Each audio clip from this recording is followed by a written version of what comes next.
If one thing changes, guess what? Everything, absolutely everything changes. Welcome to the Results Kill Excuses Show. I'm your host, Greg. I've been getting on here talking about what? Life. I'm talking about life on life's terms. And guess what? I'm the example, and I'm trying to inspire you to also take about some new approaches to doing your life in this concept called personal development, personal improvement, personal pride. And it took me hitting rock bottom, and I'm just days away now from hitting my 12-year sobriety anniversary, July 22nd, depending on when you're watching this, is 12 years that I have said no. I've said no to many things, but I've also said yes to many new things. That's what's cool. I said no to a lot of old things, an old patterns, old way of thinking, old way of doing things, old way of habitual patterns, not only throughout my days, but throughout my weeks, throughout the months, throughout the years. And I had to start saying yes to new things, new thoughts, new activities, new experiences.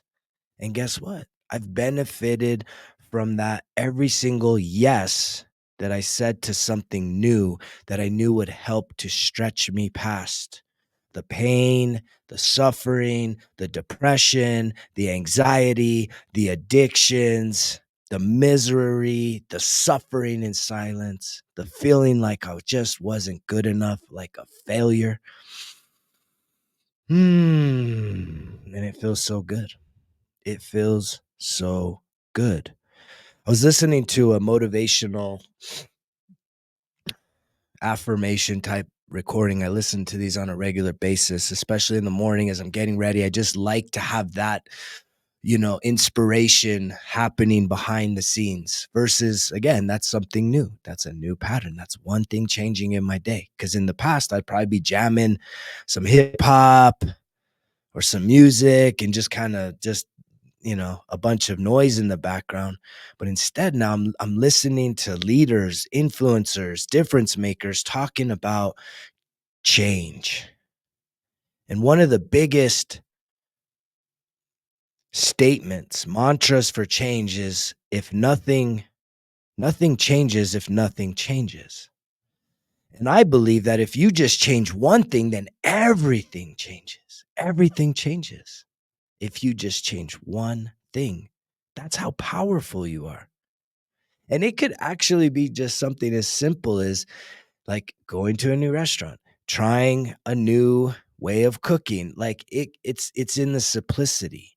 And what's cool is when you start to compound all of these new things one at a time over a course of time, then you realize, you look back, everything's changed. My whole life, everything has changed. Everything changed. And guess what the first decision was that I had to make about change?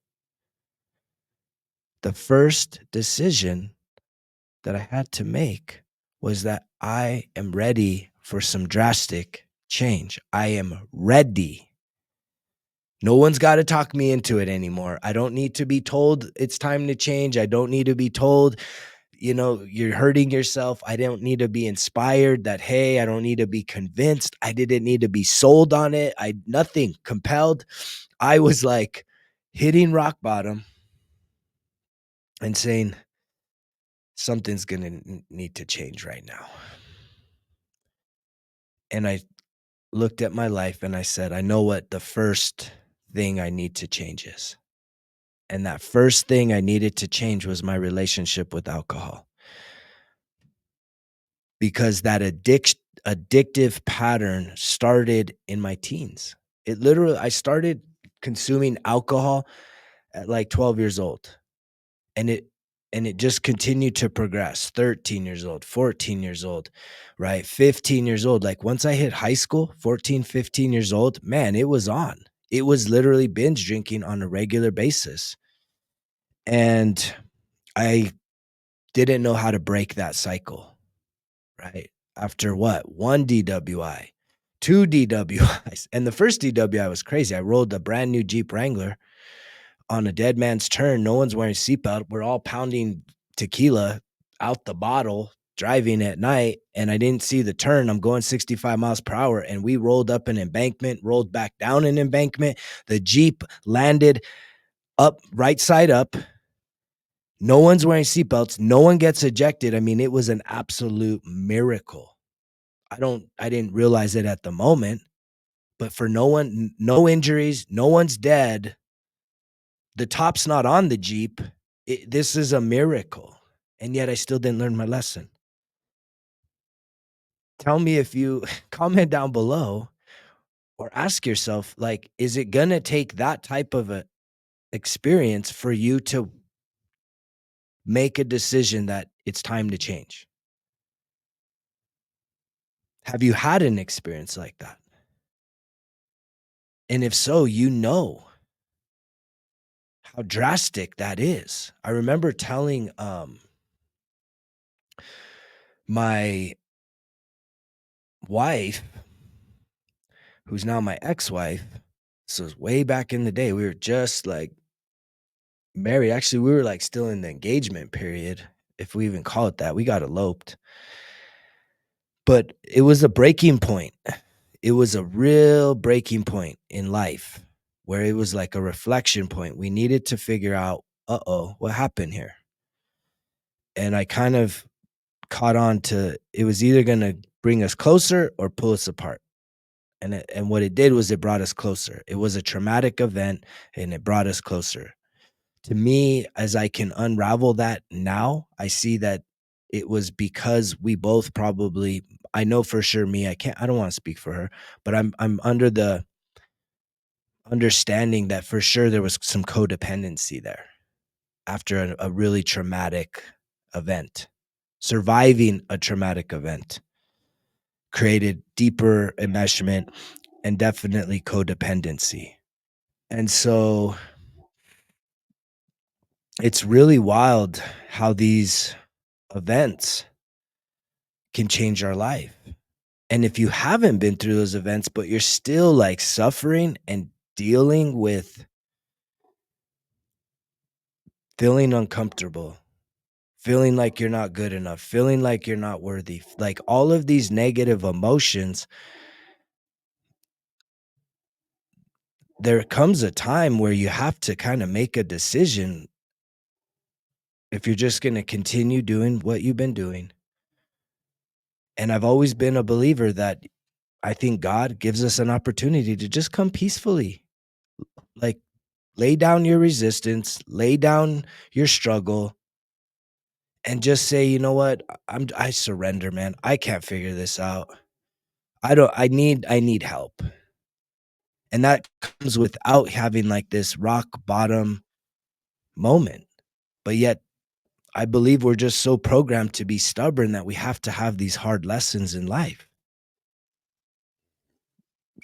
And yet that one decision in the moment, which was again another DWI later. So here's the problem: 1 DWI not enough, 2 DWIs not enough, a domestic violence arrest. Finally got my attention to say, I need help. And I can't get help, heal myself, and still feel like, I'm gonna drink when I'm watching the games. I'm gonna kick back and, smoke a little some of this and do a little some of that. No, I'm an all or nothing. And I was all in on recovery. I was all in on changing my life, total transformation. I knew way back then, I'm like, I cannot be identified as this version of me. I am better than this. And I believe you are better than whatever version you are right now. Cause even I have more to give myself in terms of development and growth. And you do too. Do you want it though? Are you willing to believe in yourself, to bet on yourself, to invest in yourself? That's a real struggle for people to really invest in yourself. You'll invest in other people, and you do it by watching and consuming sports and entertainment. You are investing in other people's lives when you're doing that. And that is not, there's zero return on investment when you give your most precious resource, your time and attention, towards someone else's life. And it's really hard to break down that conscientious barrier to even understand what I'm saying when I'm saying that. When you are sitting there observing someone else either performing, or it's performance, it's either athletic performance or it's theatrical performance, you're sitting there. There's no return on that investment. However, I will differentiate and say watching this is an investment in your health. If you're listening to the message and you're even taking down notes and you're actually challenging yourself, this is called investment in yourself. This is self-development, self-improvement, which is an incredible investment.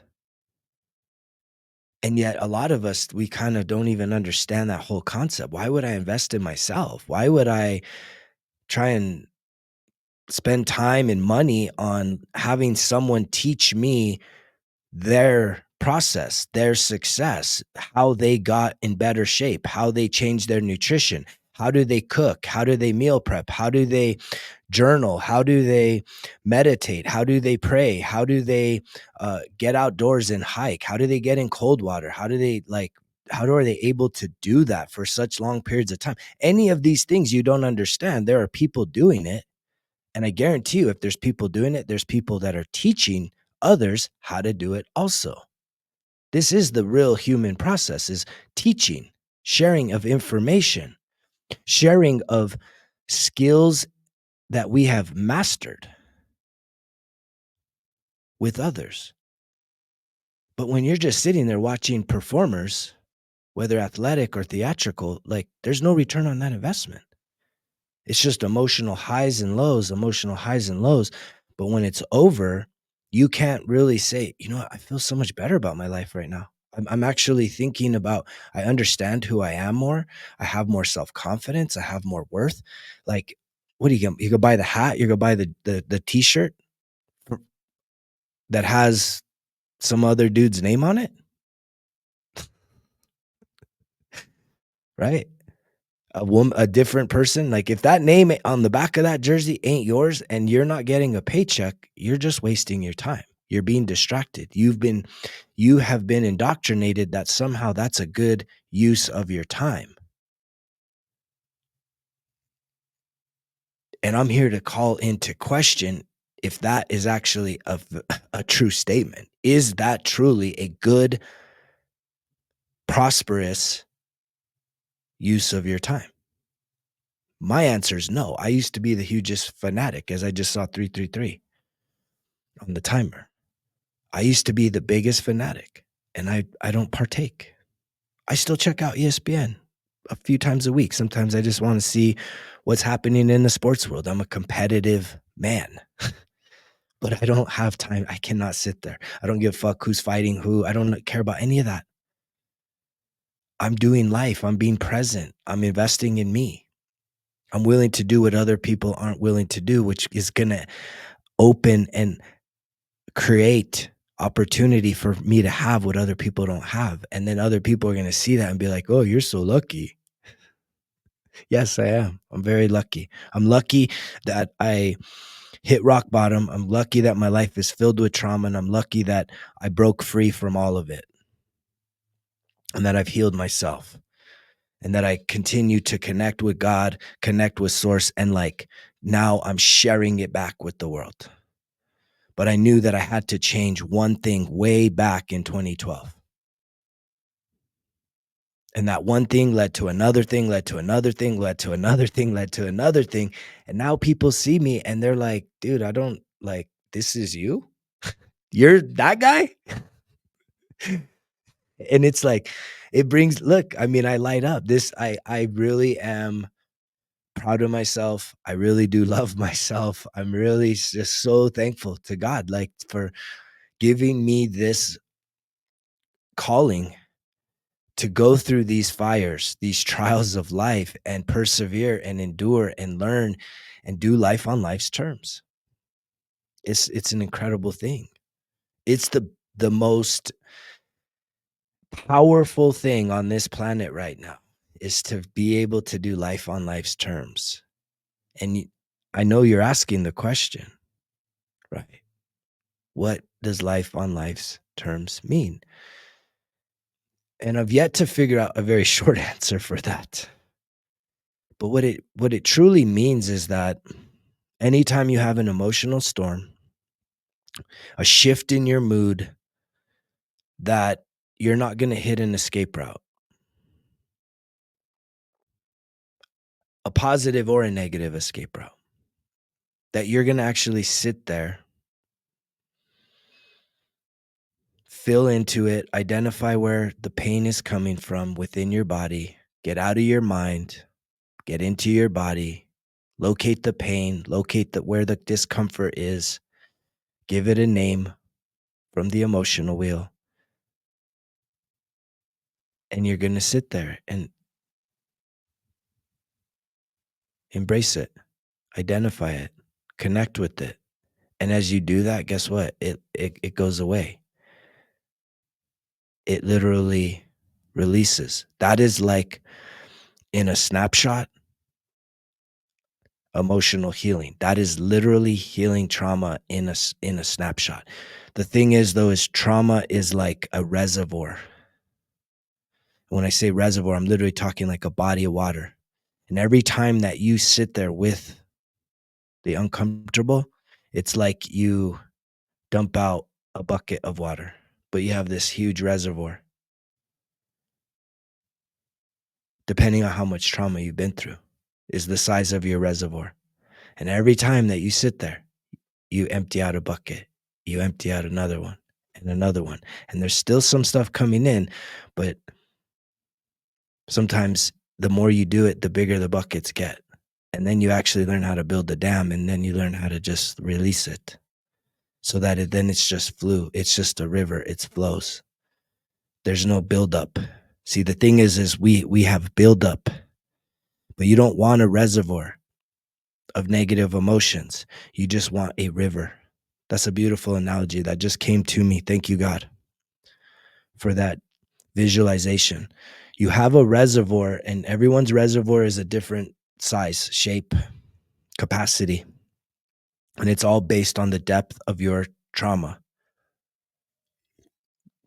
But the goal is to build the dam. It's actually, the goal is to destroy the dam.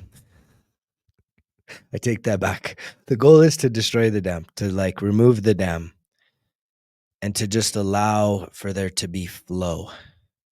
So that when you get so caught up, right? It's like you have all these, like, if you're in debt, it's like you have an emotional indebtedness from the time you were 0 years old. If you have never done what I just said, which is to sit there and to like give your pain, your emotional pain, a name, that's uncertainty, that's discomfort, that's fear, that's anxiety, that's rejection. Like, to give it a name, identify where it's at. Like for me, my pain comes up in my chest, right here, my heart center, and it comes up down here in my gut, which is like the sacral. And so you sit there and you give it a name, and you sit there and you just fall into your body, and you really just focus in on that pain. And as you do that process, you release. But see, you have an indebtedness of emotional pain. And some of us, we can't even face it. And there are some really cool new practices, breath work exercises, some different types of treatments, whether it's like psilocybin, MDMA, I'm hearing is really incredible. The MDMA, yeah. I think so. But I'm hearing about there's a lot of different stuff, but even those are going to continue to take you doing life on life's terms, which is that process right there.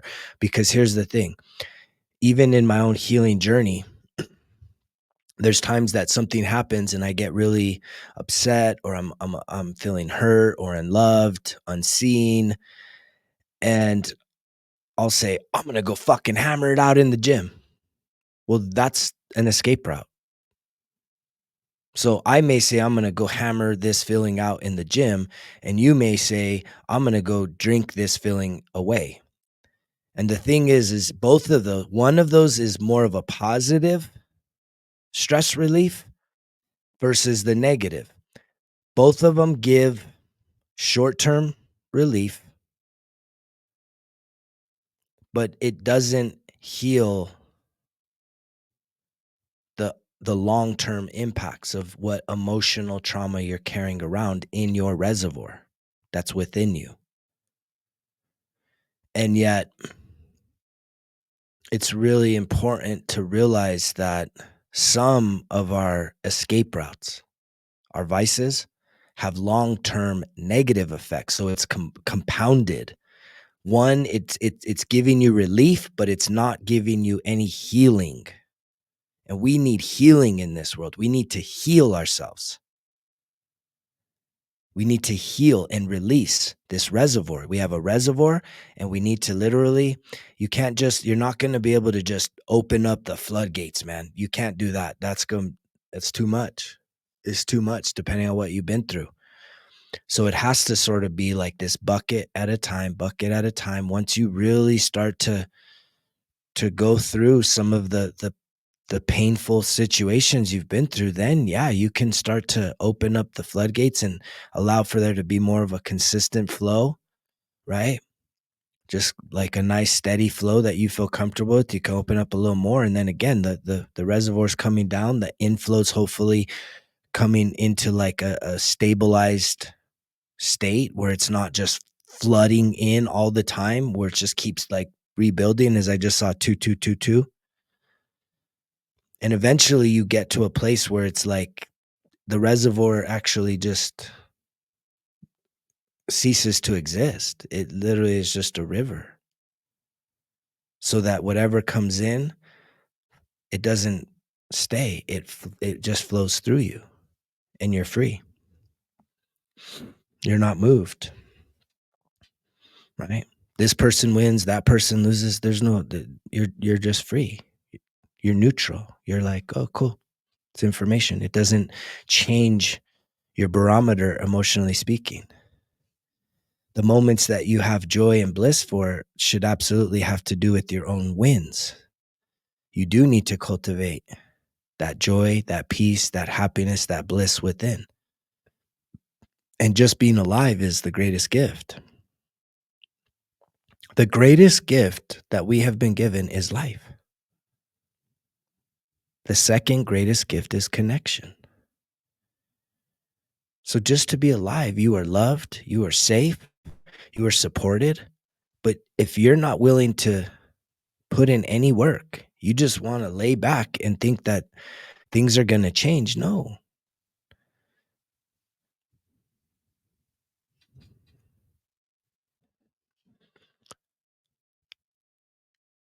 Nothing changes if nothing changes. That's the most popular.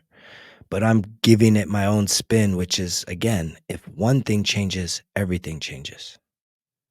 Change one thing and everything changes. Change just your mindset about something. There's something that you're really afraid to try doing, do it. Having that one permission of saying, I'm going to make this one decision to change my mindset. I'm really afraid to do this because I'm really, self-conscious, and I'm worried about what everyone's going to think. If you can just make that one decision to give yourself that permission, everything changes. You can never go back because you've tried something, you survived it, and now your whole entire brain and neurochemistry has to recompute, because Prior to that, maybe for years, decades, you had been telling yourself and pushing something off, saying it's so scary. You're so unworthy of it. You're so not good enough for it. You're so incapable because you have a limiting belief. And now you have just not only tested the limiting belief, you smashed that motherfucker out of your face. And now your brain has to say, whoa, what just happened here? Time out. We've been overthinking this for 20 freaking years. Now we did it. Uh-oh, we have to become a whole new thing. We have to become a superhero. I start identifying with the courageous, the bravery, the self-confident. And it feels so good. It's scary. And it should be. Because you want to use courage. You want to feel courageous and brave. Think about a time that you had to act courageous or brave in your life. Think about that. And if right now you find yourself in a season where you're not feeling very courageous and you're not feeling very brave, go back and kind of say why. What happened? What changed? What was it about that time when you felt courageous and this time that you don't? What has changed?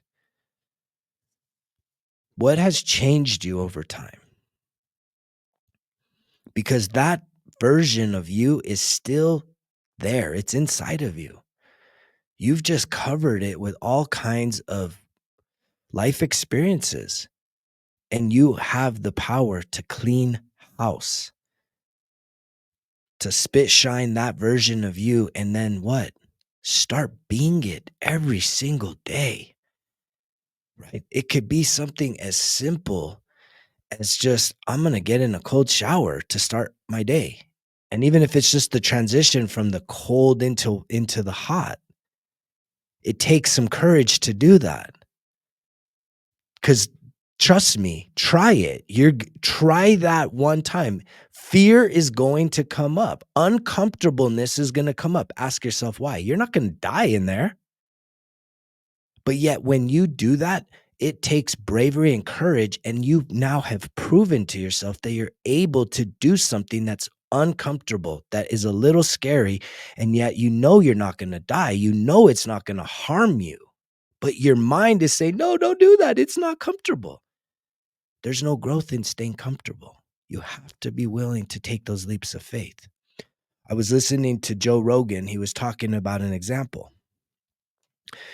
He's like, if you really want to put yourself to the test, right? Give yourself, if you're lacking motivation, you're lacking drive, you're lacking the ability to do new things. He's like, start at walking. Can you tell yourself that you're going to walk for 10 minutes every single day, first thing in the morning? Can you challenge yourself to do that? It sounds easy, right? 10 minutes, go walk the block, 10 minutes. I guarantee you on that first day, within the first week, one of those days, you're going to wake up and you're going to be like, I don't want to fucking walk. But wait, why? It's so easy. And yet you have to be able to, in that moment, say, I don't want to walk, but I'm gonna go walk. And when you do that, you really start to expand your identity back into the brave and the courageous and the unstoppable version of you. You are now killing your excuses by living with intention, saying, I said I'm going to do it. I am going to do it no matter what, or no matter how I feel, because I want to change. I deserve to change. I give myself permission to change. I love you guys. I hope this message brings you some inspiration for what? Change in your life. But nothing changes if nothing changes. And if one thing changes, everything changes. So let's be about change today. Change your mind, change your clothes, change your environment, change every fucking thing. But it starts with making one decision to change one thing. That's how I got here. That's how I will get to the next version. Making one change every single day, expanding myself, believing in myself, and being the highest version of myself. I love you guys. Keep staying strong. Keep believing in yourself or start believing in yourself because you know the drill. Results kill excuses. Transform your sick and tired into optimal and unstoppable. Greg's out.